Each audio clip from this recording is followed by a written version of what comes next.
I think everyone remembers, every man at least remembers the first time they saw pornography, right? It's like it's a moment seared in your brain.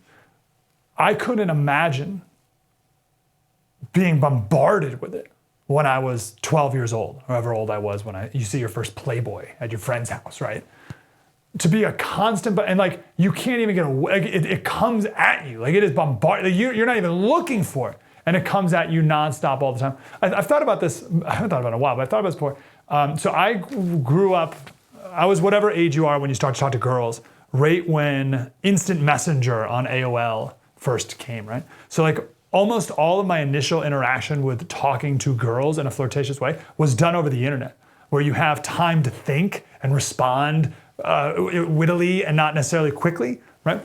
And like that definitely affected how I would relate to women as I got older in real life. Like it was really hard to talk to a woman in person.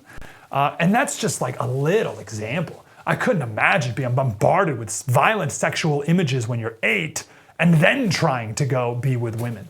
And then my last point is I used to be more of a libertarian when it came to all this stuff, even drug legalization. And the libertarian part of me is dead because it's not right. Like I used to think, oh, you can make cocaine legal. I'm not going to go use cocaine. That's what I would say. But it's not about me. It's about our culture and the society we want to live in. I just threw a ton at you. I don't even have a question. What do you think? Well, I think you're raising two really important points. The latter one I want to respond to right now because I think it's so critical. I also believe and used to believe in the libertarian argument, but I think it's an incomplete argument. I think it's problematic because it disregards the necessity of local community. And that can be civic, it can be religious, it can be family. You cannot have a successful society that does not also have local constraints. And the idea that everything simply should be a choice and people should be free to choose what they want presupposes that everybody has their own internal and community constraints. And we don't have them anymore. We don't have church. We don't have community organizations. The Boy Scouts is dead. Nobody goes to church except for Orthodox Jews and Mormons and hardcore Catholics. We don't have these even basic family structures anymore. 40-50% of children are born to single-parent households in Black communities, Black families. It's closer to 80%. So the rise of no father homes, fatherless children, then can you imagine children growing up without a father, without a church, without a Boy Scouts, without really a school that's functioning?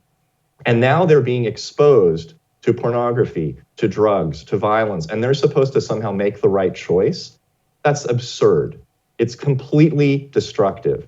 And this idea, this argument that I keep hearing, hinging on, freedom to choose, I really think that it is a very destructive way to organize a society. And I think we have to, although we don't want to paternalize people, we don't want to use government as the father, we do need to bring fathers back, and we need to bring more paternalizing in the local community to help guide and drive behavior. And certainly for young people, we need to protect them from these sick and toxic influences. And I have said this to many families recently. I never used to say this, but now I'm telling every single parent that comes into my practice, take the cell phone away from your child.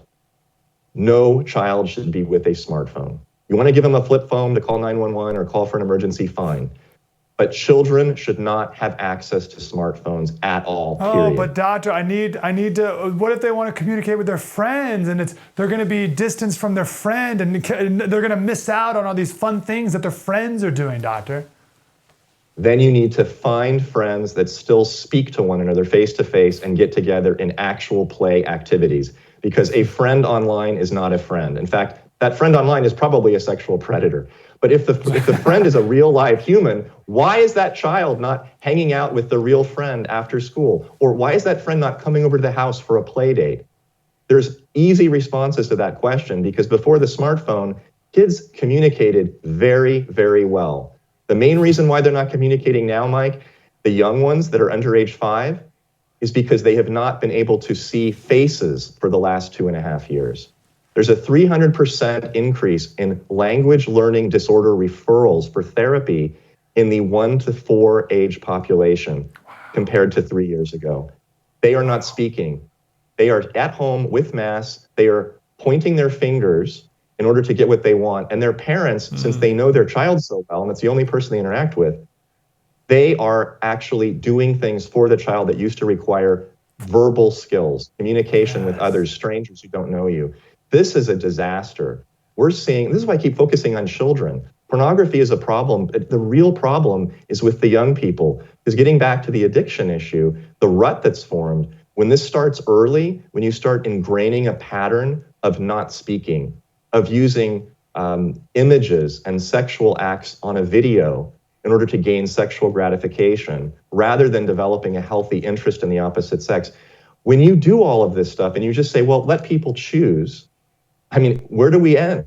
Well, what we end with is let the 3-year-old choose his gender and put on women's clothes in the trans closet, change his name, and then go and get his penis cut off when he's 12 years old at Boston's Children's Hospital or the Yale Child Study Center. That is happening right now. This is evil. This is child abuse. This really needs to stop. Hey, thanks for watching this clip. This is not an easy topic to discuss, which is why we must discuss it. And I'm very grateful, proud of you, in fact, for watching that clip and having the courage to continue on and hopefully stop this addiction. You can watch the rest of this special on thefirsttv.com/support.